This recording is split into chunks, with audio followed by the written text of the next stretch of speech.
Good morning, Joe. How are we on this fine Sunday? Oh, it's a stressful Sunday where we woke up this morning thinking about business and yeah, that's where we're at. That's I like it. part of the fun of being a business owner is every now and then you got to say shit. Right, right. I hear you. 2024 is coming to an end. We're gonna thank Elka Suspension for all they do for ATV Talk and all the shows that we bring you throughout the week. We have the morning show on Sundays at 8 a.m. We have our Tuesday audio show that's on all your audio podcast platforms, and then we Wednesday we do a live bench prep conversation.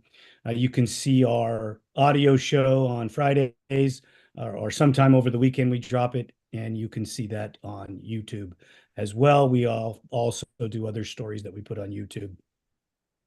But you know, to start our conversation off today, yeah, I forgot Antelope Slot Canyon Tours. These guys are Oh awesome. yeah.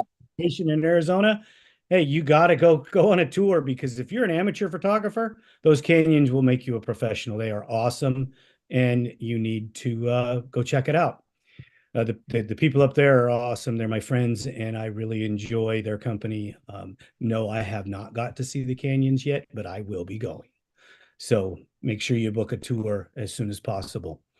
Um, you know, I've been watching the feeds on Instagram and Facebook. All of our banquets are coming to an end, from works to cross country to motocross, and you see all the racers in their nice clothes and the things, the awards. Um, did you see John Pellin's award? He won the e-bike championship, the 40 plus class. Uh, I know, and I talked to him before the banquet, and we were hoping collectively that, I guess they were for athlete of the year, they were going to give somebody one of those specialized e-bikes. I don't know if that was e-bike class specific or if it was like open to everybody at the GNCC, but um yeah, I haven't talked to John yet. My guess is they didn't give him the bike, and he deserved it.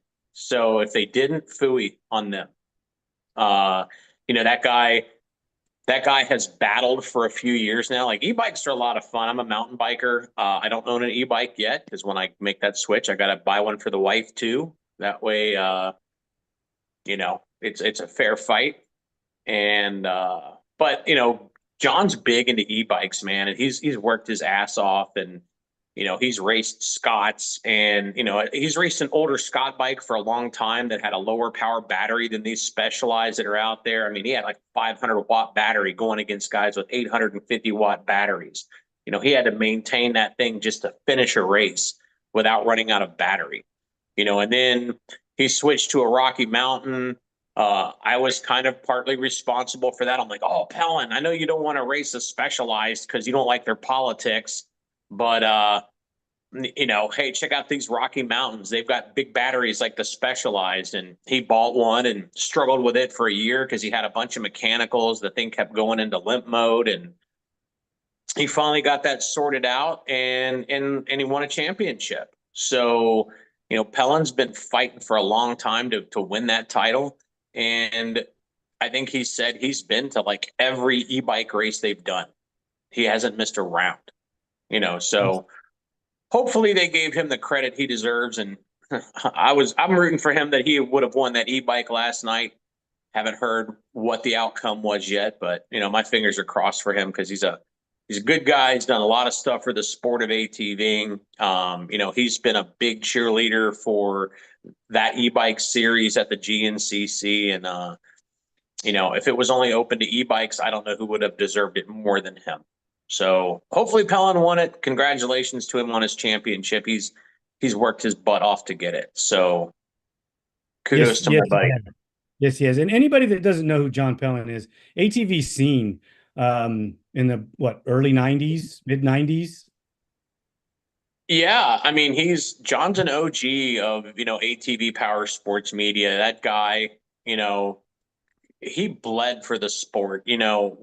Did. when he was kind of winding down his ATV racing, which he still does, but going from a kid that was racing all the time to starting a publication to promote this sport and cover racing. I mean, he got pushed back from the promoters, because they didn't like him taking pictures of girls in bikinis because they didn't find that appropriate. Whatever excuse they could find out, to give him shit. I remember him talking to people at the Nationals about wanting to live stream audio from the ATV Motocross Nationals. And, oh, John, we just don't know if you're the platform to do it because you got those Oh, scene girls on there. Which look at today, they still don't stream audio from the ATV Nationals, or video for that matter, like they do at GNCC. And I'm not trying to just beat the crap out of the promoters, but point is John was kind of a pioneer in the stuff. He started at ATV Connection, doing race reports there with him and his, business partner who started ATV scene with him back in the day, George Davis, who he still hangs out with today. They race Pine Lake together, hang out a lot, go to different events. John spent a lot of money and incurred a lot of debt to promote this sport that I don't really feel like. I don't think they treated him very kindly. No, John was never given the respect he deserved for the amount of money he was going. Like he was incurring debt. He wasn't making money. He was losing money to cover these races. And that's why I sit here and I look at it now and I'm like, why don't I go to races when people ask, how come you don't cover the Nationals? Well, because I'm not into losing money. That's people ask me why I don't travel more to them. It's because the cost. I don't have the resources to go to all the races, whether they're on the West Coast or the East Coast. It doesn't matter. It's very, very costly to go and cover these events. And the riders, the people that are going to get the benefit of the coverage, they want the coverage, but they don't want to pay for it. They don't want to add in a nickel, when it comes to it. And it's just whiny complaining on my part, but And they ignore shouldn't. that. But It's not their job to pay for it. Like they're already paying. I mean, what other pro? Let's take a look at the pros. What other professional athlete pays to play? very few, very Yeah, few. like how many of those guys in the NFL pay to go out on the field? How many guys that are in Major League Baseball pay to go out on the field? How many guys in Major League Soccer pay to go out on the field? How many guys in NASCAR pay to go out on the track? The bottom quarter of the field generally pays. Those are paid seats. Same with IndyCar. The back half of the field or the back quarter of the field are paid seats by Right. people. I mean, that's off topic to what we're talking about. I get it. Your ATV professionals are generally doing it for the love of the sport and because they love to do it. They are not making, some of them are breaking even because they just negotiated great deals. And there's a couple that are making money. Wienen's turned it into a business. Obviously, Hetrick has found an incredibly great sponsor that's helping multiple people in the industry. But no, there's not. I think there's nobody in Europe that's making money. There might be a couple guys that are that could say they're breaking even or making a little bit of money. Bo Barron might have been making a little bit of money on the West Coast. Travis Damon has a framer's job. He's building houses for the guy that owns the series that he races. So he might not be spending as much as some, but he still has to go out there and frame that house all day. Max Lindquist had a deal where he was able to race for a season as his own guy, but then he had to go get a job to pay for it. Nick Janusa has a racetrack on his property that covers some of his bills, but not all of them. And whatever else he does on the side, it's so many of the guys. Rastrelli started a business so that he could keep racing. I get it. It's super, super expensive. And Right. our So when you so but when you're we moving, don't have the same coverage, and we don't have coverage because it costs money, and nobody will jump in and bring it to the mainstream viewers. Because I believe if you took cross country, motocross, works, and you started making them mainstream where people could get them, I believe you'd have viewer base, you'd have fan base, um, but it would cost that initial money for the first 2 or 3 years of promotion to get it mainstream, to make it so that people would go. And nobody's willing to invest that money up front. well, and and the problem is like as soon as you start making money, are they going to let you keep doing it? As soon as they smell your cash, are they going to let you keep doing it? Or are they going to be like, "Oh, this is great. We'll take it over. Thanks." No, we've seen that. Yeah. And Too risky. it really is, because they'll take it over, but they would never do it to the level you will, because they don't understand how to do it. They don't understand that you have to pay to make these things happen. They just assume that people are going to show up and do it for free. And a lot of years and a lot of the promotions in the ATV industry have been free promotions from, just regular media or regular guys like you and I showing up and covering it.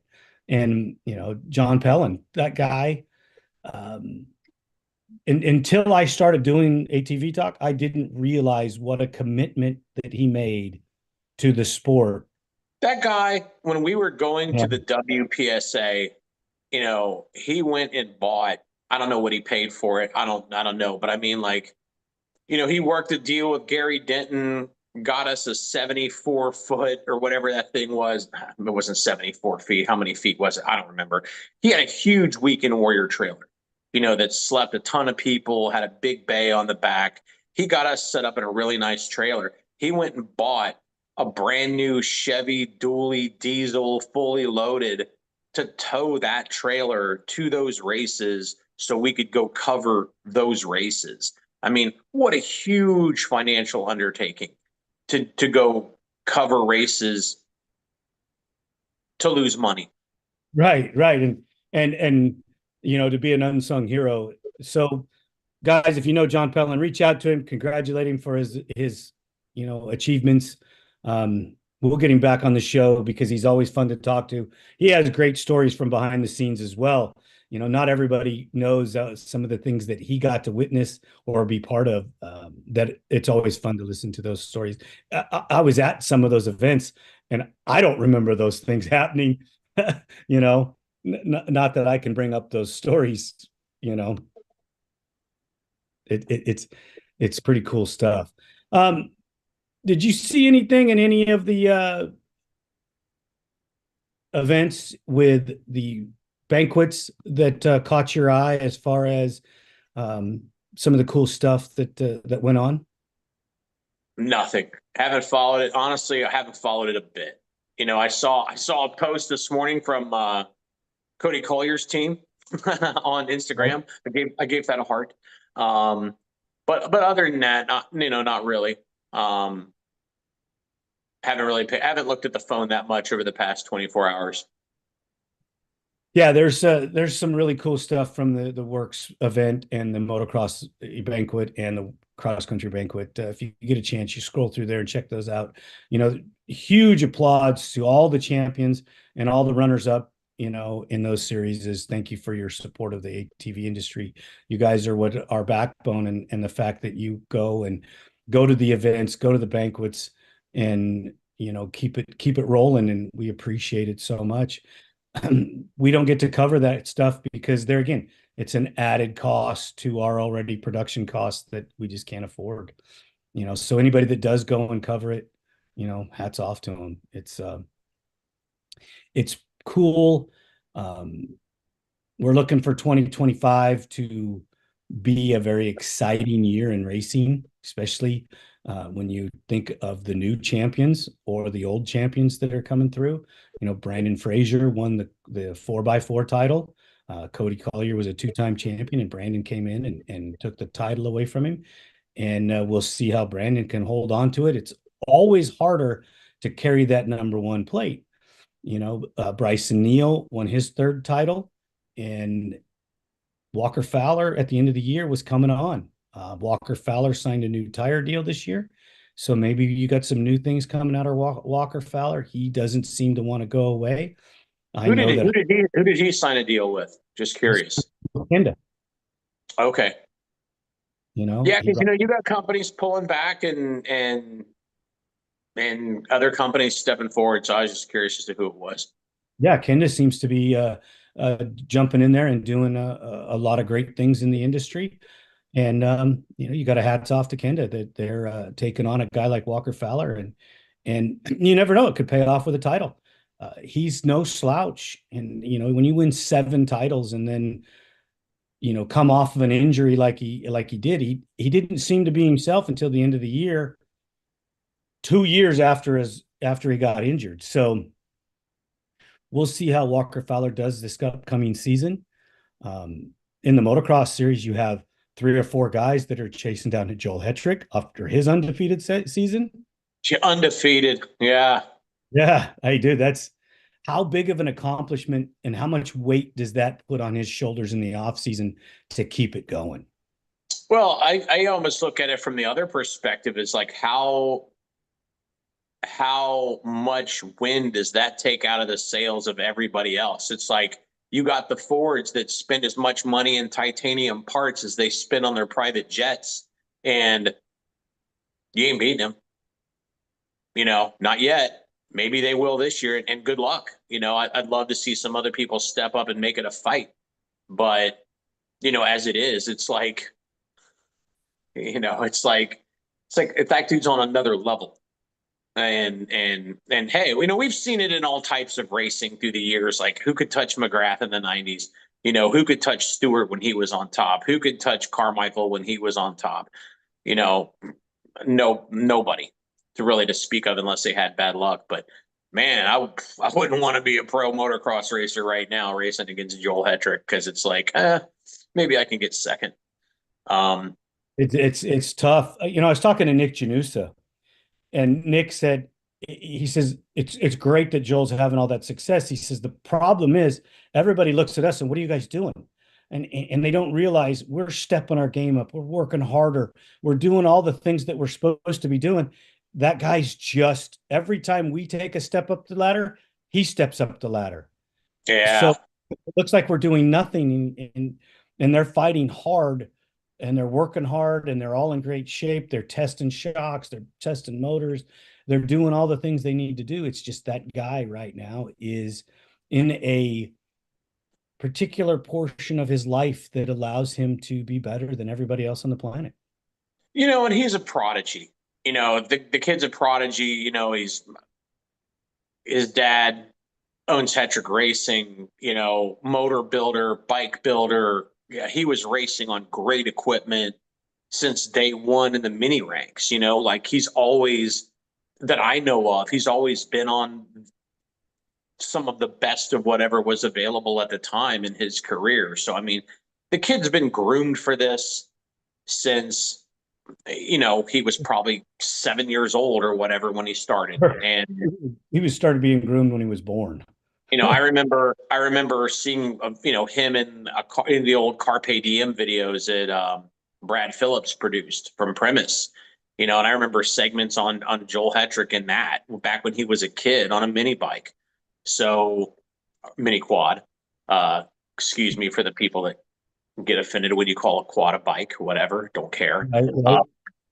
But he was, yeah, he's always been a prodigy, and like, he was groomed for this.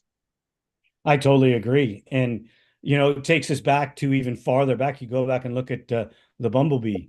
I remember when the reason he got his nickname, because he rode that little 2-stroke, and he dominated the industry up until he became a pro. And then he was a formidable rider there. He won a few races. He didn't win the championship, but he won a few races, and always, made a heavy mark. But he just never transitioned like Joel did into that, dominant champion. But you look at Joel's career, he was a pro, like 2012 on the Can-Am, and he had to fight through before he finally won a title. It was 2011 or 2012 when he became a pro. And yeah, he didn't come right out and win. He was fast, but he didn't stop. He didn't dominate. He had to learn. And That's true. I mean, that there's a lot of truth in that. And yeah, that's going back quite a ways. it is. I mean, we're 2025, and if he started in 12, I mean, that's a lot of years of his life. And he was pretty young rolling into the pro class. Um, Chad Wienen didn't dominate the pro class either. He had to learn. And it takes seasoning to be a champion. I want to ask you this question. I want to change it up on you, and I want to ask what your opinion is on this because you've followed the nationals, you've been around the ATV industry a long time, and you've seen a lot of things. What do you think it is that causes us in whatever series we're going to, whether it be desert, off-road works, cross country or motocross, why do we have champions that dominate for long periods of time? Why do you think that is? Um, I'm gonna say I think a lot of it has to do with, and this is just my opinion, anyone can feel free to disagree. It's definitely not a fact, but I think it's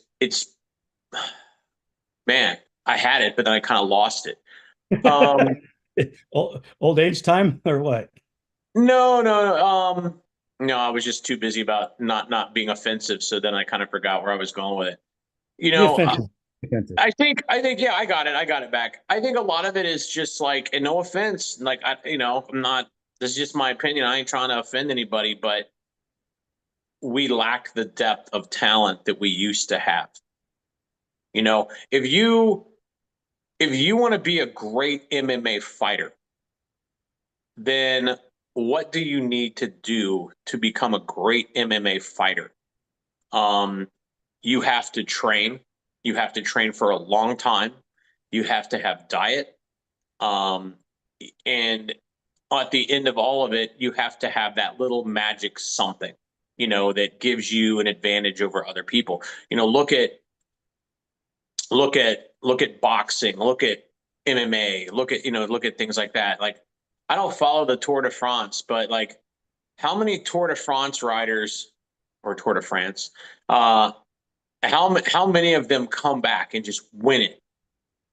5, 6, 7, 8 years in a row. Um, I think part of what it is in ATVs and is lack of depth of field in the talent pool. We don't have 20 pros on the gate, do we? No. I think Okay, probably the so max they have was 18. They might have had a race where they had 19.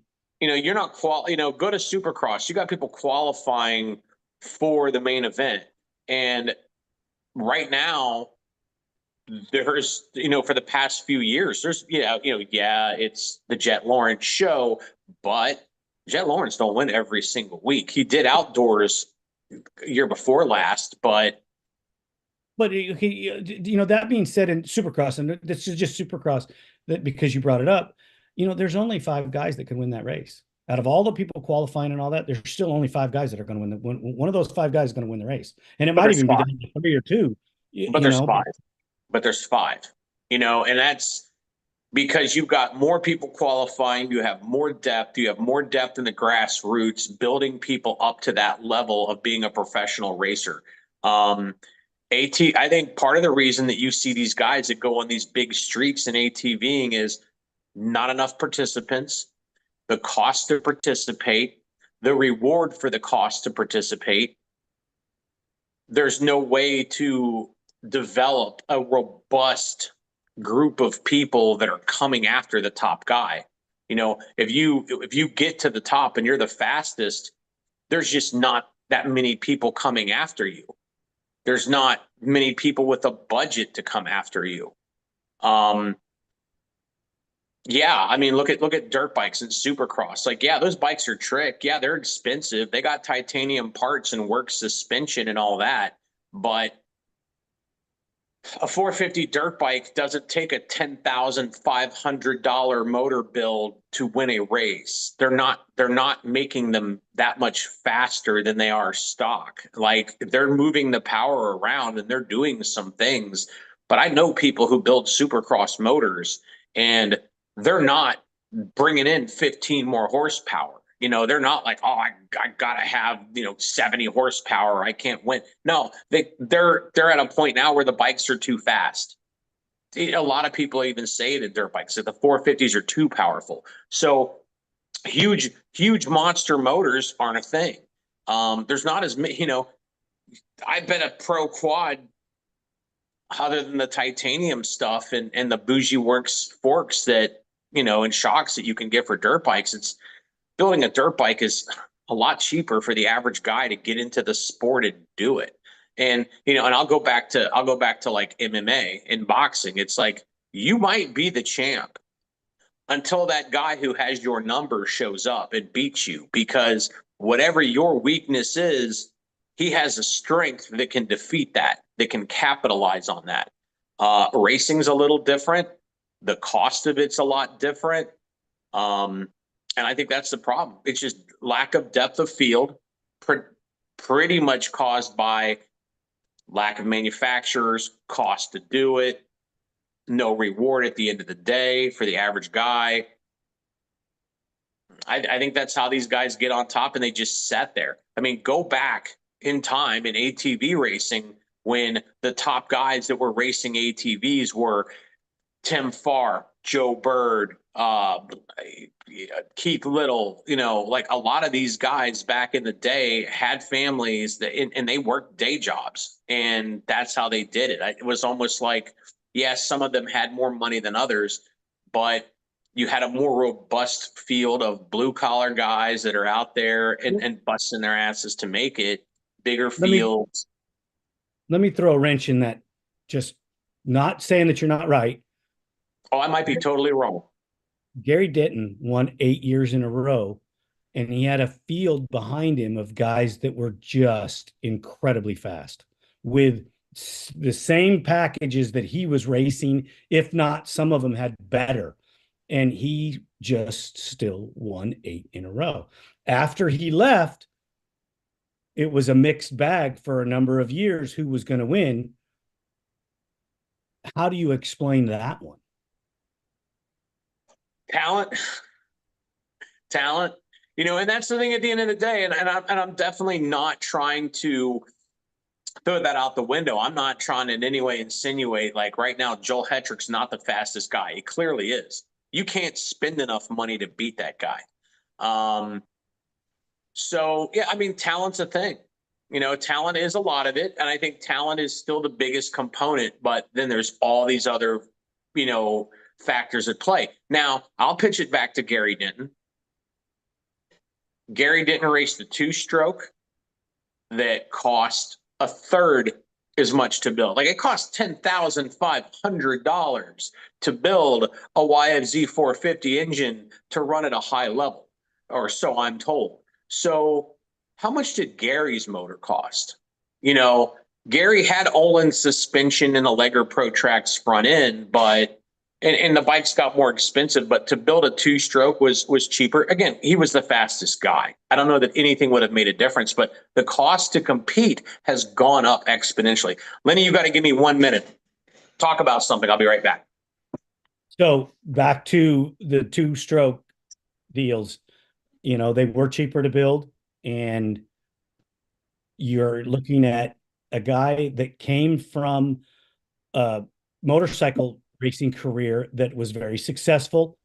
He was one signature away from being a factory rider before he went into the ATV industry.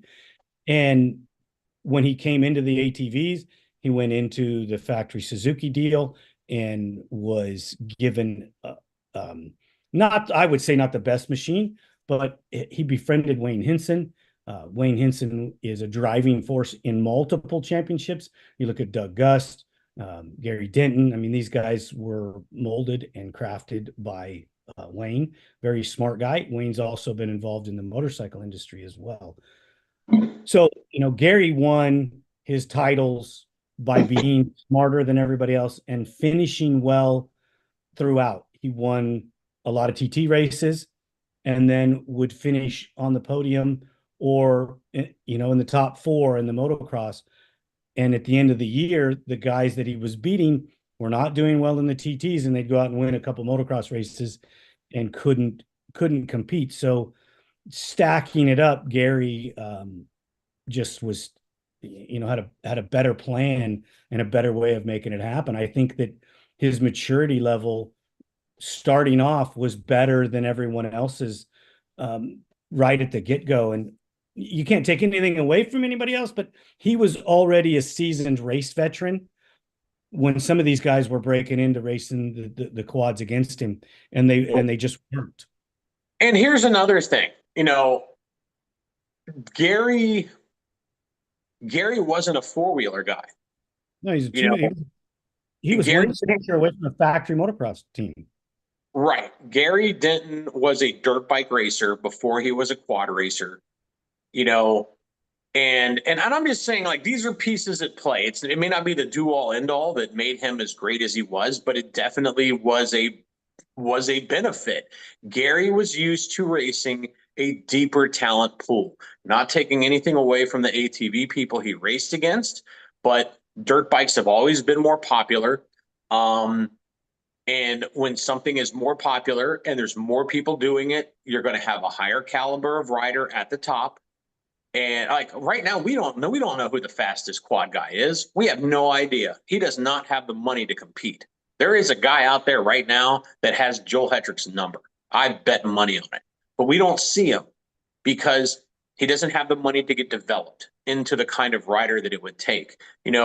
Gary started on two wheels where it was more competitive, more participants, and that helped him a lot, I'm sure. Because if you go back and listen to this episode on ATV-TALK, he talks about it. He was done. He didn't get that factory deal, and he was done. Wayne Hinson brought him. Wayne Hinson went and picked him out, said, "This is my guy." And that's where that came from. And I was talking about it when you stepped away for a moment. Wayne Hinson developed champions in this industry and he has a touch in the motorcycle side of it too. But he picked Gary for that role and helped Gary dominate. And it wasn't because Gary wasn't a smart guy. Don't think that at all. Because Gary had to be on the bike and had learned the throttle control, and Gary didn't know how to TT race. He just adapted to it very, very well. He wasn't like a Shane Hitt that, crafted it and turned it into an art form that, was just unbelievable. So that's just when you're racing, it's a dirt bike versus a four-wheeler, although, hey, we're racing the same kind of tracks. We're racing in the dirt. If you're on a motocross track, you're kind of on a motocross track. But when you're developed as a racer against larger groups of people, you have to push harder. You have to go faster. Like the speed that Gary had on a two-wheeler, which wasn't enough to land him a factory deal, was plenty fast enough to land him a factory deal in quads. Yep. Yeah. And he rolled right into, Honda won the first title in ATV in the four-wheeler class, and then Gary won it on a Suzuki, and then Gary won it as an independent on a Honda. Not everybody remembers back like that. I was there in Washington when they put the #1 plate on the Suzuki, and it cried, but it was just, I was just a kid back then watching all of these things unfold.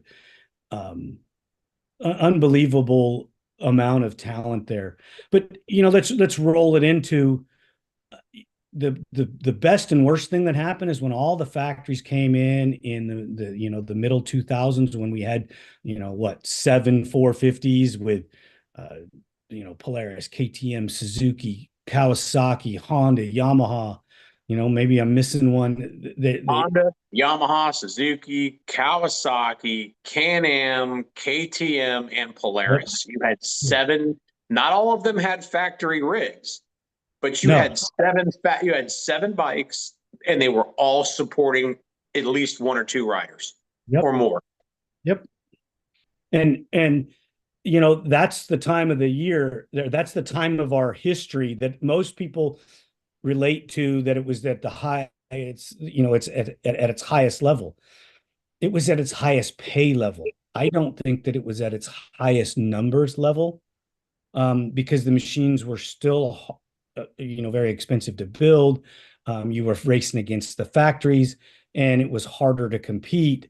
Yeah, you had full gates, but you also had, out of those 4 or 5 factories that were there, having, 2 to 3 riders per factory on the gate, that took up a bunch of numbers with a few independents.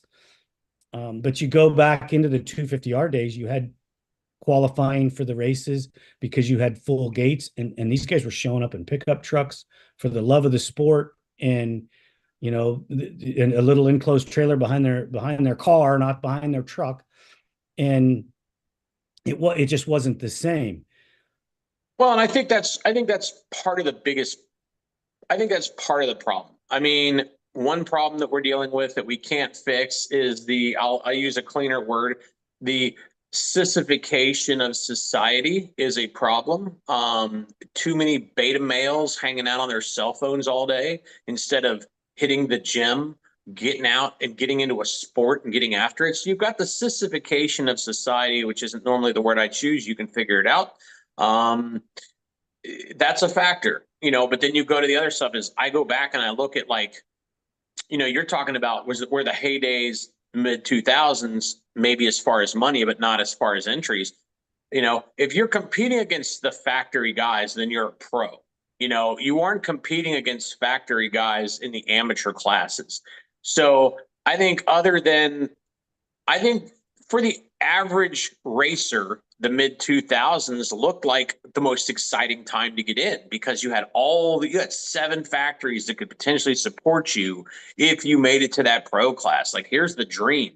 But then the problem was, I look at these pictures, John Pellin, back to John, he's got a plethora of old pictures, and I've gotten to look through a lot of them, and like, before, like back in the 80s, for those who don't know, there used to be a class called the 250 4-stroke pro class, where they basically, if you were going to win, you were going to race a Honda TRX 250X based machine, air cooled, 4-valve, 4-stroke, carbureted, in a 4-stroke class, or you were going to race a 2-stroke. Now, I think one big thing is I think 4-strokes have killed the sport. I think they've done a lot of damage. Obviously, it's not dead, so they haven't killed it. But 4-strokes have put motocross on life support. You can race lots of things at a cross country, so I think it hasn't had that much effect.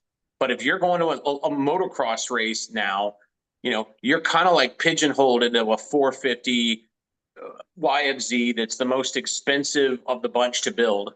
Well, maybe not the most expensive of the bunch, but compared to the Honda, the Suzuki, the Yamaha is the most expensive of the bunch to make race ready. You go back to the 4-strokes of the 80s. You saw guys before the Legger Pro Tracks took over, and you got Jeremy Schell out there on, Tom Carlson, full built engines with a Legger Pro Tracks. Go back to the early days of it. You'll see pictures of guys racing that 254-stroke class that had stock front ends on the bikes. Yep. Wow, that's cheap. Like, you can do that. A guy could actually buy a bike, do some mods. I asked Pellin, I was like, dude, these old pictures of these guys on these 250Xs, I mean, these are stock shocks. Like, were you guys even modifying these things back then? He's like, yeah, we were doing some motor work and we were doing some this and some that. But So you asked Pellin to go find the picture of Doug Gus on his 250R with stock shocks and stock tires. yeah, I believe it. I'm And he sure of it. came out and competed in the pro class. And I believe after he put motocross tires on the thing, I believe he won a national when they were just breaking into suspension and it was just starting. He came out and won a national stock shocks, stock A-arms, and won. And if I'm not mistaken, I believe that we talked about it on one of his episodes. And this guy is just an animal at that point in time in his career. Obviously, he's a multi-time champion and everything, so he well deserved of it. But man, that that just goes to show those front shocks back in that era when you had brand new 250R front shocks, they were actually pretty good quality and they worked really well for the stock front end. You know, 5 races in, 6 races in, maybe not quite as well, but when Yeah, they were new but box, but they weren't even close to what comes on a YFZ 450R today. They weren't no. even close. And how many kids do you see? And I haven't been there in a long time, and maybe it's half the class, but I bet you it's not. How many kids in the C class are showing up with pro motors and Walsh everything? No offense, Mike, sell all your stuff. Good for you. But make that money. But how many guys do you see in the C class with a stock front end? Ego won't let them. They have to have it all to win. It's that perception. You know, I gotta have 65 horsepower and everything I can throw at the bike. So yeah, I mean, the 80s was a different time. Men were men. Men could stand up for women. It was a different time. Testosterone was high. And, people would have balls like, I'm going to show up on a stock bike and kick all these people's asses. That doesn't exist anymore.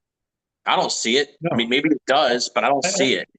I wish that the motocross industry or the motocross series had that stock class, okay, yeah, let them frickin' let them modify the external, but leave the motors alone, or make that thing, put a kill switch on it, put Nerf bars on it, put motocross tires, and that's all you get. Well, And we talked this about this last week with Jeremy Osborne. right. The numbers weren't there. Great idea. 10 years too late. Force Like, it though. Got to force it. I think because if we don't do something to change the sport across the board, maybe not cross country. Okay, those guys are doing really well. They're kicking butt. Their porridge, their mix is working, but it's not working on the West Coast. It's not working in ATV motocross. So we need to change something to make it work so that the industry will grow. And okay, I don't have all the answers, but I'm okay. I work for a company that builds performance engines and sells performance products. So am I shooting myself in the foot? Well, maybe. But if we don't do something to decrease the cost, we will not have these series. We will not have this going on. At some point, the people are going to say, enough's enough. and cross country, like I think that's part of cross country has such a God. And it's funny when I started getting in this industry, I was like, oh, cross country guys, yeah, they're cool. Motocross guys, they're the coolest. Now it's almost like it almost flipped it in my mind. It's like cross country's where it's at because I could go in the basement. There's no prima donna thing going on at the cross country series. When I went to Hoosier earlier this year, I saw guys there on 400EXs that weren't highly modified, having a ball and competing and beating some people. There was a guy who I don't remember what it was, plus 40B or something. I don't remember what the class was, but he was in a lower ranked 4x4 class. He had that Honda Rincon. And I'm just thinking like, and he had it all fenders cut, looked like a 250R with the graphics and stuff. And I was like, dude, I know you're on like a Rincon and you're not on like an Outlander or Renegade 1000, but still, it doesn't matter. You got the coolest quad here, man. I love that 250R look on your Honda Rincon. He went out and won his class. The guy who was beating him had a mechanical and he won. Anything can happen in cross country. I got an LT 230 in the basement. They used to race them things in Blackwater back in the day. I bet I could build a retro bike, race cross country bike out of that old LT 230, put the right guy on it in the right class. He'll go beat a few people. He'll have a blast. It'll be fun. Like, you get more track time in cross country. You can find a place to compete on almost anything. I think about cross country, you can go race the national on Saturday, and on Sunday you can go race another cross country event within a 4 to 6 hour drive, and a lot of the guys do that, and because they're getting an hour and a half race or a 2 hour race, And where you go to some of these other events where you have to be on Friday and you get, 8 minutes on Friday, maybe 16 because you got out there twice. And then you race your race, which is 10 minutes long on Saturday. You wait all day. You might get your second moto on Saturday. Then you race a moto or two on Sunday, and you still didn't get 2 hours worth of track time for the amount of money that you spent. It's a And 3 day weekend. It's a 3 day weekend versus a 2 day weekend. Cross country, you show up on Friday, you race Saturday, you're home on Sunday. You're ready for work on Monday. Saturday morning, race Saturday, and you're in your home on Saturday night.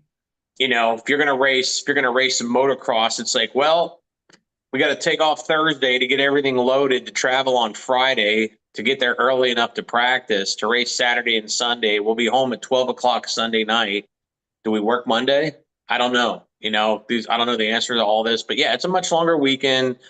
The bikes are more expensive. Like, my buddy Evan, he was winning a pro class locally on a stock YFZ until he crashed because he didn't have a stabilizer, and he won't do that again. But he was winning a local pro class on a stock bike. That's killer to me. Like, I love it. Like, that's dirt cheap racing right there. I listened to Cody Collier, and I follow some of Austin Abney's stuff. These guys are racing and can race,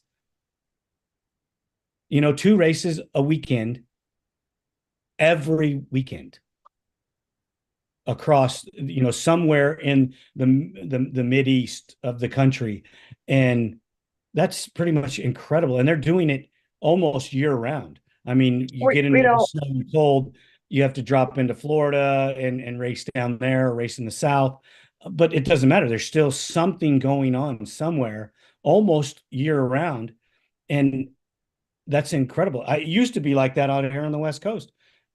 There used to be a series that ran in Arizona. I mean, they ran all the time, and now it's just almost non-existent.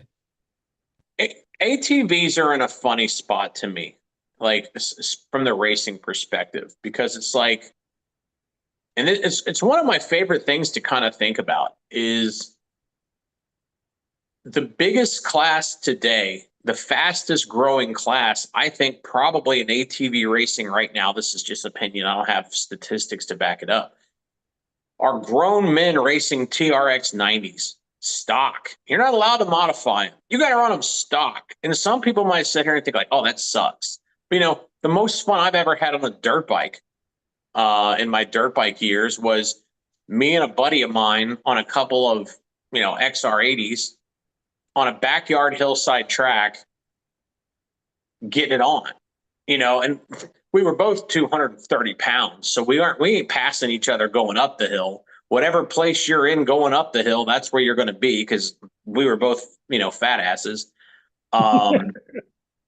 But so how did we pass one another? Well, you had to drive it into the corner. When you're on the downhill part of the track, which one of us had the guts to hold the throttle on longer going into the corner at the bottom of the hill and stuff the other guy? That's how, and it was hilarious. We had so much fun. I probably had way more fun on, I hate to say it, on an XR80 than my old CR500, because turn the throttle to the stop, ring it out. How hard can you go? It was up to us.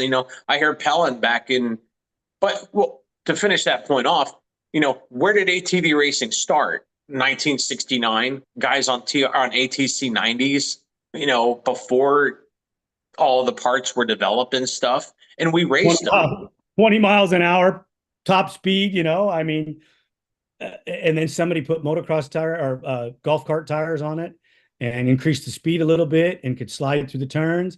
And yeah, and it's just developed from there. I want to get this point out. Square One brought it up, and I was thinking about it too. One of the things that happens in the ATV industry that you don't see in modern society anymore, self-sacrifice.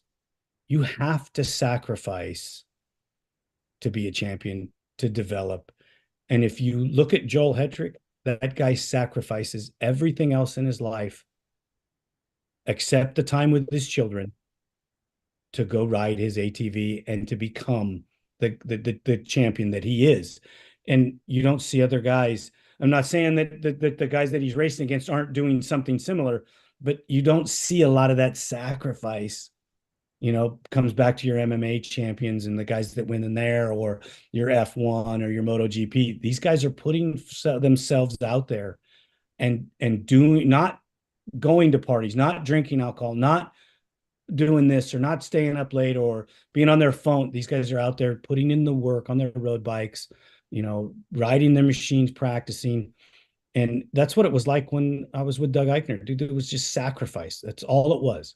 You had to sacrifice your life to go win races, and, putting in the time working on the bikes, putting in the time training. You just had to do those things, or you just weren't successful. I agree, and it's funny, like I've thought about, square one, Ian, I think about those guys from time to time, when I'm sitting here and I'm like, man, I really got my ass kicked on this video.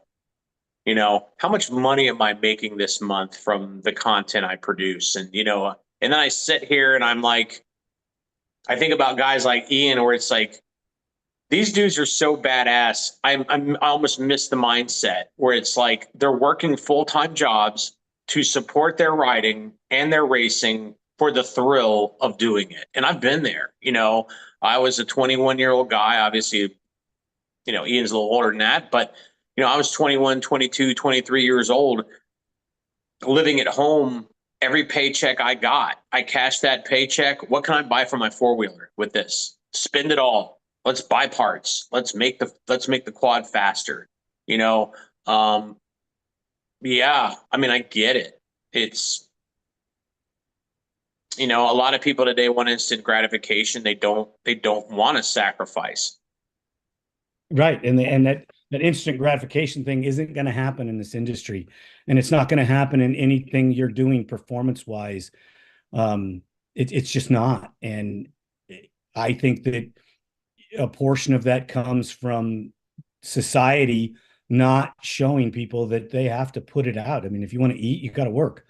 If you want to receive gratitude and accolades, you have to earn them, and you can't be given stuff for free. And there's too much of that, with social media and the phone that says, oh, you don't have to do that. You can just, you just show up and you get a trophy. No, to be a champion. Well, not only to do, Ian's crew, like they're not just sacrificing for themselves, like they're sacrificing for other people, doing these vet bike builds to help disabled veterans get out there and race. Like, yeah, these guys are next level, really, honestly. It's like they're not even doing this just for their own personal accolades or like, look at me, I won this. It's like they're doing it to help other people to have that moment in the sun of look what I did. So yeah, that's a they're a great example. Him and his friend Jason, what they do in the sport. So yeah, I can't wait to see the other machine that they're building that for the amputee vets. That's incredible stuff that they're doing, and that's a huge commitment, a huge self-commitment that you don't see a lot of people doing that. I mean, anytime they call me and ask for help, I'm willing to help those guys, no matter whatever it is. It's pretty emotional for me sometimes, but that is just self-sacrifice is the key to success in so many forms. I mean, not so that it's self-deprecating, but you have to give of yourself to gain. And the guys at Square One are doing it, and blind racing. Those guys are awesome dudes. And if you guys need to reach out to them and help them out, you should, because every little ounce of support they can get, they need that to make it happen. yeah, and they're not just reinvesting it into themselves. They're investing from themselves into other people. So kudos to those guys. They're a great reminder of this sport. This sport is about fun and camaraderie, and the feeling of winning and helping other people enjoy that. it's not just about, it's definitely not about getting rich. No, Because I no, don't no. know, Hey, you do know, you, on a lighter note, do you think that there could ever be a, I guess, under the radar or open pit bike series?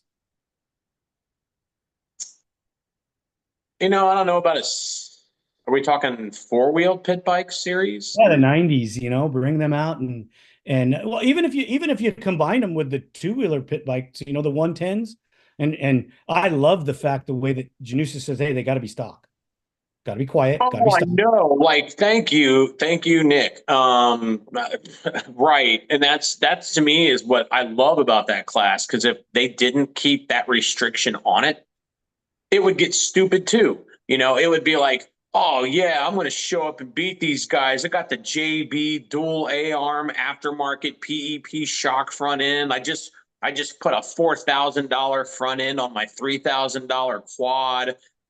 Right, like, yeah, keep it stock. Leave it alone.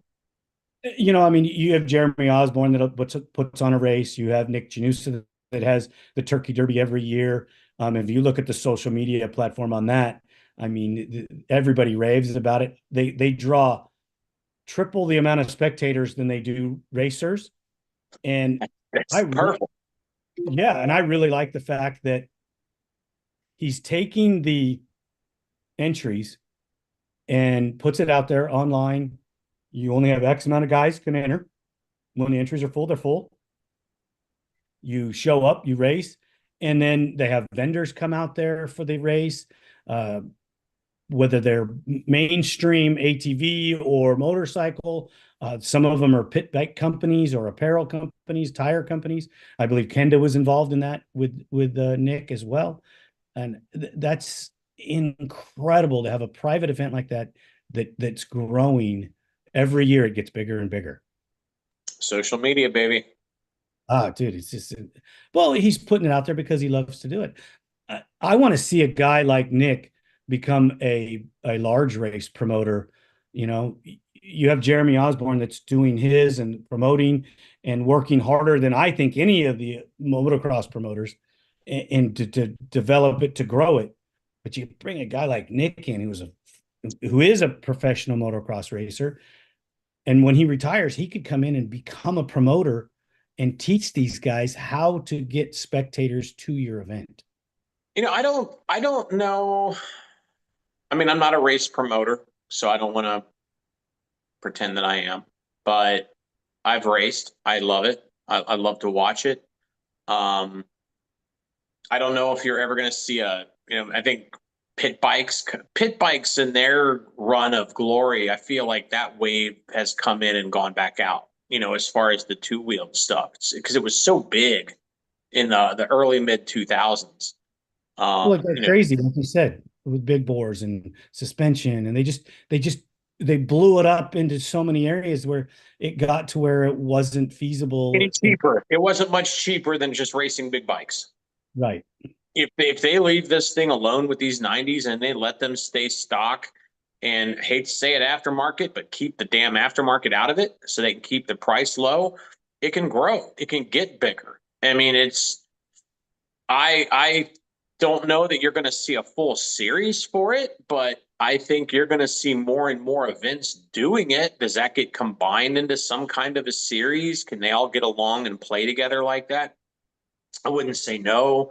Can't say that I think it's going to happen, but I think, there's a track in my area, Fast Tracks. They do GP racing. I talked to Doug Couric at Sunstar, who's very involved in quad racing, and he says at Fast Tracks they got this growing class of grown men racing stock 90s, and I think you're going to see more and more of it, because what made ATVs great, and I'll say this over and over and over because I am 100% convinced of this.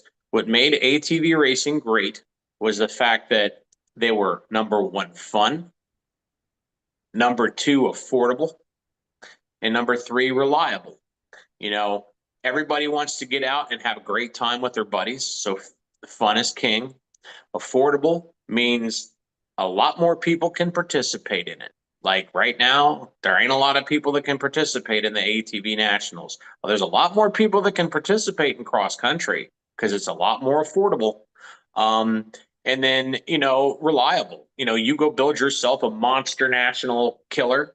You're going to rebuild your $10,000 motor 2 or 3 times throughout the season, and it's going to hurt. I know people that make decent money that cry about the rebuild costs. The reliability goes out the window when you build these monster quads. So, and by monster, I mean just every part on the bike is not factory. TRX 90 racing, and that's why it's like, to me, okay, manufacturers, you don't want to build us bikes, middle fingers up. We'll race whatever we can get. If that's a Right. TRX 90, ATV racing goes on. Honda, you don't want to give us a 450? That's fine. We'll just race your stupid 90 and we'll have a ball, because it's just as much fun, maybe more fun, when you can yell at your buddy next to you. You can't hear him on a big bike, but you can hear him on a stock 90. Hey, buddy, move over. They don't break. I've watched Cody Collier just take his 90 to Pound Town, and it does not break. Um, and they're cheap. They're cheap. Like a couple grand, you can go buy one used in good condition. You want to be a rich guy and go buy a new one? What are they, $3,500, something like that? Um, And they I sell I everything they build. I think you're gonna, dude. I'm almost at the point where I'm ready to call Honda and be like, I need a TRX 90 loaner unit to test, and what kind of deal can I get on it, because I ain't giving it back. I want to get involved in this 90 stuff, I want to keep it. because yeah, I Right. want to keep it. I want to keep it. Like, how much can I buy this thing for? Because this is where the fun's at. Right. You know, Right. you don't have to have 60 horsepower and titanium this and titanium that. If you can fill a gate, you're gonna have a good time. Right. I want to shift gears in before we end the show today.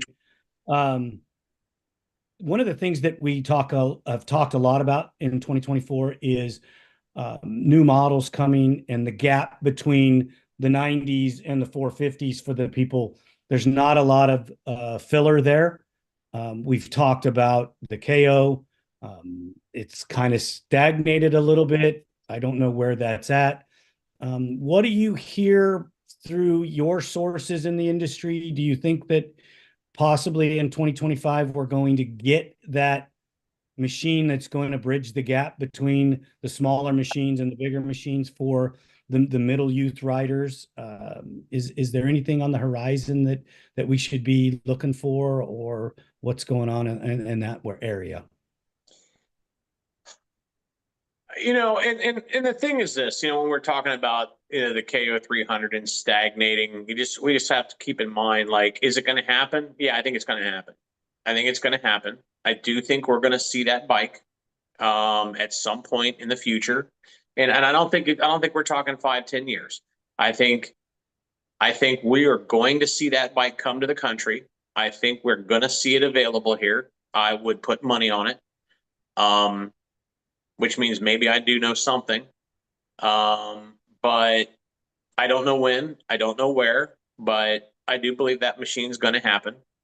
Um, now, I don't, does that excite me? Yes. It's still a Chinese manufacturer. We've seen a lot of crap come out of that country. It's getting better.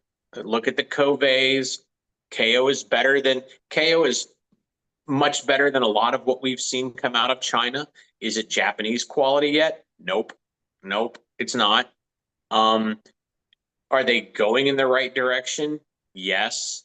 I do believe the KO is coming. Now, all that optimism comes with caution. Um, and the to me, the make or break thing is going to be, will the United States portion of the company have the leverage to force the manufacturing in China to do what they have to do to make sure the bike is at a quality level that will appeal to the United States consumer. It's like, they're going to have to like just go look like we got to be Japanese quality. That's inevitably what we have to work toward. You know, is that what they have in Europe right now? I don't know. I haven't seen it. I've seen the 200 here in the States. There are some things with it, like I don't like the hardware that's on the bike. You know, by the time we did our test, it's like we hadn't taken one apart. We've taken them apart a little bit more now. You know, hardware, finishing things. There's details that could be improved on their 200. I expect that's also going to be on the 300. If they can get China to KO China to make the necessary changes that the U.S. market demands, I'm far more optimistic. To me, I think it's going to come, and I believe that the U.S. division of the company wants it to be a success. I think they're going to try to work directly with the manufacturing to make sure they get the standard to where it needs to be. But it's all hopium, you know. I'll believe it when I see it. But I'm optimistic. It's something. I think right now, it's the biggest piece of a hope we have is, are they going to bring that 300? Will they make it decent quality? Then will they follow it up with something else? You know, KO or Cove. You know, Cove is a small dirt bike manufacturer. Everybody's like, I just don't understand why Yamaha won't build us a 250 YFZ. And it's always the same answer, because 95% of the four-wheelers that are sold, even the sport quads, 90%, probably 90% of the YFZ 450s that are sold aren't raced. Well, right. If you got a 250 sitting next to the 450 on the showroom floor, it's pretty equally spec'd. Instead of being 10.5, it's going to be 95. Who's going to buy it? I'm not. You're not, unless you got a kid that's going to, and it's going to be a 16 and up bike. That's the other thing, is those dealers won't be able to sell you that bike for your 14-year-old. They won't. So it's going to be a 16 and up bike. It's going to have a higher maintenance schedule than the 450. So the Japanese are never probably going to deliver us that bike. Please prove me wrong. I don't want to be correct, but I don't think the Japanese are ever going to give it to us. You could see a performance 250 come out of China, and hopefully they get the quality to where it needs to be. And hey, sorry, you know, if it offends anybody, like, oh, Chinese junk, I'm not rooting for China. I'm rooting for my sport. And if the Japanese don't give a shit and they do, then I'll ride their stuff. Well, yeah, you know? I mean, you still got Polaris and Can-Am. They're not doing anything either. So if you want to cap on the Japanese, you got to cap on the American and the Canadians, because they're not doing anything either. Correct. And it's kind of funny, because it's like, I think the financial scare, it's funny, like nobody would ever build a three-wheeler again, because they're so scared of all the lawsuits that happened in the 80s and everything that came with that, like no major manufacturer is ever going to come back out with a high performance three-wheeler. Number one, they don't work as good as four-wheelers. Let's just be honest. They're cool. They're neat. They're fun. I like them. I own a couple. They're going to be for sale soon in case anybody wants to buy them. But three-wheelers are neat, but you're not going to see a comeback. Like, it's not going to happen. And I'm looking at the four-wheeler market now with the sport quads, and I'm like, it wasn't about the lawsuits. And this is just my personal theory as to what the problem is with the sport quad market today. It's like right where the three-wheelers are. And it's got nothing to do with people getting hurt. It's got a lot less to do with lawsuits. I mean, sure they get sued over ATVs and side-by-sides, dirt bikes and everything every year that they make. Crotch rockets are up. They're all getting their brains sued out all the time, I'm sure. I don't think it's lawsuits. I don't think it's liability. I think it's these manufacturers took it in the nuts so hard back in 2008 to 2012 with the housing crisis, the stock market crash, all the leftover units, too many fish in the pond. The whole pond starved, except Yamaha managed to hang on. I think they don't want to lose money. They lost a ton of money in the mid 2000s, and they don't want to do it again. And that's why whenever I talk to these manufacturers, even Honda, I'm like, hey, Big Red, I know a lot of Honda fanboys ain't going to like me telling you this, but I'm going to tell you because it's the truth. We got Yamaha. We want you. We love to see Suzuki or Kawasaki come back. But if you're not one of the next two to come back, please don't come back. Because we don't want to see other manufacturers take a chance on this sport again. And then everybody be like, I smell money. I got to build a 450 and jump in. No, please don't. Please don't. We don't. Yeah, if you're not going to come. Dilute the waters. You'll dilute the waters again, and then freaking we'll be in the same boat because there'll be too many people buying diversification, and nobody will be making any money. Well, and here's the thing. When you got Honda, Yamaha, and Suzuki all building, because let's just say those were the tier one bikes, those were the best three. Honda, Yamaha, and Suzuki built the best bikes in the year 2000s, the ones that were easiest to make competitive, lasted the longest, less problems out of the gate than the rest.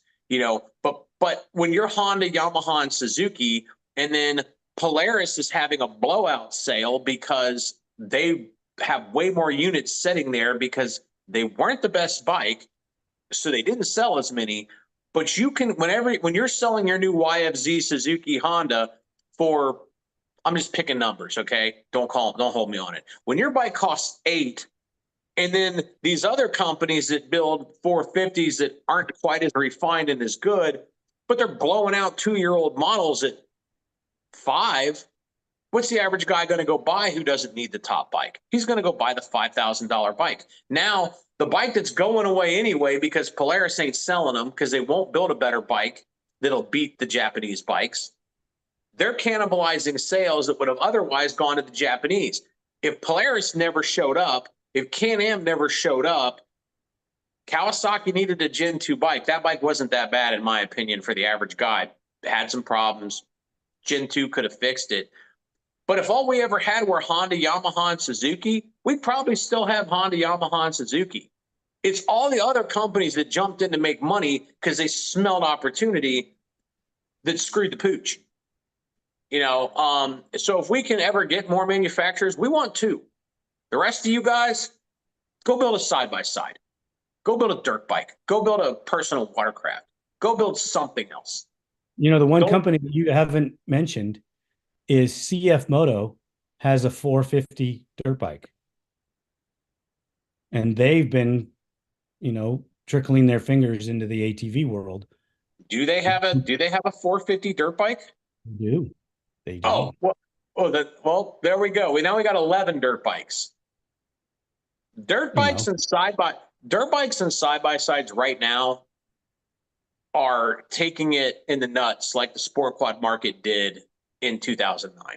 It's going to be very interesting to see how many people survive this. How do you think KTM freaking went so belly up? Well, I mean, I don't know if Yamaha decided, you know what? Okay, here's a perfect example. What would happen to Yamaha? They build great dirt bikes, very diverse line, lots of sales, huge dealer network. Do they sell as many dirt bikes a year as KTM? I don't think so. I think KTM was the global leader in dirt bike sales there for a minute, and may still be, because they make so many bikes for so many people. They can win in the woods. They can win on the track. But what happened? I'm just waiting for Suzuki to fall off the vine. They haven't updated the RM in years. I just watched the 25 RM test yesterday on Motocross Action's channel. Somebody told me they put a button on that thing for 25. Well, it didn't have one in that test. It's still a Kickstarter. It still has the same rear shock from 2016 or so that they've complained about every single year since 2016. They're still selling. Yeah, because you can buy them at the end of the year for $2,000 less than a Yamaha or a Honda or a Kawasaki. And from everything that I'm told about that model, it's not a bad motorcycle. Right. Fair enough. But so you take a skilled guy like me that's lower skilled, okay, because of my age, because of whatever, I can get on that Suzuki. I like the kick. I like the idea of a Kickstarter. Okay, granted, I'm getting lazy. I like to push button too, but I can freaking kick that thing over. It kicks over first time every time. When it's And hot. well, you I, if I don't know about that because I've watched Kenny sit there in the past couple of years like kick, kick, kick, kick, I kick, kick, think I'm kick. talented enough to tune it, so I'll just say that I could fix that. Um, Okay. and you get that machine, you go ride it, you have a great time. I'm only going to ride the thing 6, 8, 10 times a year, maybe, and it's I'm never going to wear it out. I'm going to sell it I in agree. great condition because I don't ride it that often. And there's what 50,000, 60,000 of us out there that are like that are going to buy something like that. Um, Well, and I'm with you. I mean, I'm with you because I've seen RM 450s for like leftovers for like 69.99. It's like, wow, you can buy an RM 450 cheaper than anybody else's 250. I could go buy an RM 450 recently. I've seen it for the same price as a brand new YZ 125. Well, why would I want to go buy a 125 two stroke unless I'm going to race the 125 two stroke class if I can go buy that RM 450 for less money? right, Because, yeah, four strokes cost more to rebuild, but as terrible of a dirt bike rider as I am on an overpowered 450, I'm never wearing that motor out. I'm going to get 6, 8, 10 years out of that motor because I don't ride that much. I don't ride that hard. I'm not that good. I change the oil every time I look at the bike. I change the air filter every time I look at the bike. It's going to last. So I agree with your point. However, those super discounted RM sales are taking sales away from other manufacturers. The same way right, Polaris and Kawasaki and Can-Am were taking sales away from Honda, Yamaha, and Suzuki. So now, if Yamaha, let's say tomorrow, because Suzuki is having serious trouble. Let's say tomorrow Suzuki goes belly up and they're like, we're done. We're done. Yamaha swoops in and buys them. Now Yamaha starts selling yellow Yamahas, which they've done that before because that was their color. But let's say they make blue and yellow Yamahas in Suzuki colors and they call it a Suzuki. Okay. And they do some minor differences, like maybe it's a Yamaha without the power tuner on your phone, to where you can tune the ECU, or change variations, timing and fuel and stuff like that. Let's say they don't put that on the Suzuki and they sell the Suzuki for $500 less. Um, this is what KTM has done, essentially. And then let's just say Yamaha goes in and they buy Beta. I'm just trying to think of something. They buy Beta and they start selling. They keep maybe some Beta models, but they're selling Betas as they're Yamahas, but they're Betas. Well, I think KTM and I have no idea, but now it's like instead of having one brand that's taking all the money, are they selling 3 times as many bikes because they have 3 bikes that are essentially the same bike? And when you say they're the same bike, when KTM, Husqvarna, and Gas Gas get the top 3 positions in a shootout, they're the same bike or very close to the same bike. Well, instead of all those people instead of all the marketing budget going into the KTM brand and having the KTM Supercross team and the KTM cross country team and the KTM Best in the Desert campaign, now you've got KTM bikes being spread across 3 brands. You've got to market 3 brands. You've got 3 teams in whatever sport you're in. So are you making 3 times the money because you have the same bike spread across 3 brands with minor differences? Are you making 3 times the money, or are you only making twice as much money? Or are you even making twice as much money with those 3 brands? You're still marketing all 3 brands. You're still having three dealer networks to support it if you don't have the dealers selling all the same stuff. You've got reps for all three brands that are out there, unless KTM's got Gas and Husqvarna reps doing all, the KTM reps are also repping Gas and Husqvarna. So for every brand you have, you got another race team, you got another marketing team. The bikes aren't exactly the same. So you have minor differences, which complicate the manufacturing, adds cost. I think that's where they are. Could be wrong, but that's what makes sense to me. It's three of the same thing, all under the same umbrella, with triple the marketing, triple the race budget. Whereas if they were just KTM doing KTM and we're buying Husqvarna and we're killing it. We're buying Gas and we're killing it. They might be doing a lot better financially. I don't know. That's just my personal theory. They may be killing those other two brands in the near future, because all of their race support, everything that they have going across the board, if you look, there's riders that are going to other teams or other manufacturers all over in every industry, because KTM's cutting, whether they're cutting the Husky money or whether they're cutting the Gas money. I think your motocross guys are going to suffer the most in the cuts. I think, because they're going to cut down on the visual teams that you see out on the motocross track. There's there's way too many companies involved at this point, and right. prove me wrong. Prove me wrong. Dirt bikes. When I got into the sport of dirt biking heavily, to the point that I became a magazine reader, loyally monthly.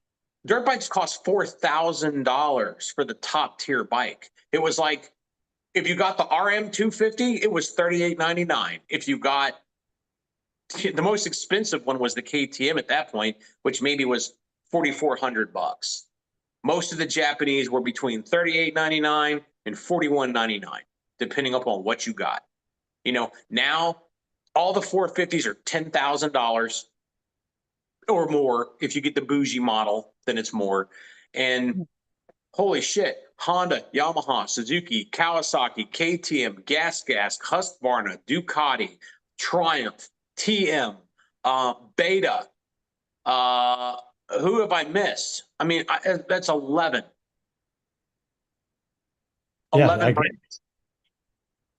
I'm going to buy 11 different 450 motorcycles, and that, and the pie needs to be 5. Right. Maybe 4. I was watching Motocross Action's last shootout, and I'm like, well, we got 3 bikes that are the same bike essentially in this shootout, and they had the Triumph in it, the Triumph 250, which beat the Suzuki with a mechanical issue, but whatever. It had a mechanical problem, and it still beat the RM 250. Yeah, it was 250. And I'm just sitting here going, holy crap, we got 7 bikes in this shootout. Man, how at some point these shootouts are going to get diluted by the number of bikes, where you just can't pay that much attention to them. I mean, I know, because I'm thinking about doing a big bore single cylinder shootout for the 4x4 quads, and it's like, how many quads do I want to have in this? Because if I just take everything over 700, I've got, marketed as a 700, let's just say. I've got the Grizzly 700. I've got the Honda Rubicon, which used to be the Rincon, which is a 686. We'll call it a 700 class. We got Honda, Yamaha, Suzuki, Can-Am. Yeah, those are the 4 that are marketed as basically 700-ish machines. If I want to open it up to the 570s or the 600s and below, 570 to 600s, well, here comes CF Moto, here comes Polaris, it's like I'll be at like a 6 or 7 quad shootout. So it's like it's too many. Right. It's all, how can I fairly compare all these bikes? I don't have all the answers, bro. I just know that something's going to change in a lot of different ways for a lot of different reasons. 2025 is going to bring on a whole new deal, and we'll get to see it unfold here, and we'll talk about it. Well, Joe, I want to just touch on this and just make this last point really quick. In the dirt bike market, not all manufacturers, but some manufacturers, and Honda and Kawasaki clearly see a need for an entry-level sport dirt bike. CRF 250F, air-cooled fuel injected, KLX 230, I'm sorry, KLX 300. You know, these are bikes that are big enough for an adult to ride, and you can just go have some fun on them. The CRF 250F isn't a fire breather, but it's fun, it's cheap, it's reliable. It's got the three. In dirt bikes, we see brands offering budget fun bikes. In personal watercraft, you've got the Sea-Doo Spark, which Kawasaki laughed at. I told them they were wrong, that this thing's going to get better and it's going to stick around because it's affordable. Sea-Doo Spark is a thing. Yamaha has an affordable wet bike now to go after Spark. In the road market, we've seen it. Like the 250 class was dead from the major manufacturers. A few years ago, Kawasaki, hey, we got this Ninja 250, guys. Check it out. Crotch rocket, fun, city bike. Now it's pretty much turned into a 400 because everybody else started coming out with 250s, and then they grew to 300s, and then they grew to 400s. But, you know, and Can-Am has the Riker. It's a fun little performance asphalt machine. If we see a need to have fun play bikes that are sporty in personal watercraft, if we see a need to have fun, affordable dirt bikes, if we see the need to have fun, affordable crotch rockets, where is a fun, affordable, reliable, four-wheeled off-road machine? Because right now, for any manufacturer who's looking to make money, it don't exist. right, and they need to jump on it. I'll bet money Yamaha jumps on it. They seem to be the smartest company. We can hope. They got the best vision. All we hear from Yamaha is they really wish they would let them bring back the 250. Right. You know, everyone they build, they would sell everyone they build and more. I think Yamaha kind of feels internally like that bike is more popular now than it was when they built it. Because I think it took a while for people to really realize how cool that thing was. And again, you got a ton of kids racing them. They're not old enough to buy them or ride them. You got a bunch of 14-year-olds riding them and racing them, and it's a perfect bike for that. But Yamaha couldn't sell them to you unless you were 16. Mm-hmm. They wouldn't even sell it to your parent unless you were 16. Oh, you want to buy this 250 Raptor for Jimmy, who's 14? I'm sorry, I can't sell you this bike today. We need to go back to the freaking government and get them to change the rules because it's not feasible. Right. And that only happens if all the manufacturers together decide that this is a class that they all want to go after and they all use leverage. I don't think one manufacturer can do it. But I think 2025 is going to be cool. You know, in 24, we saw that new Outlander come out. It's a great bike.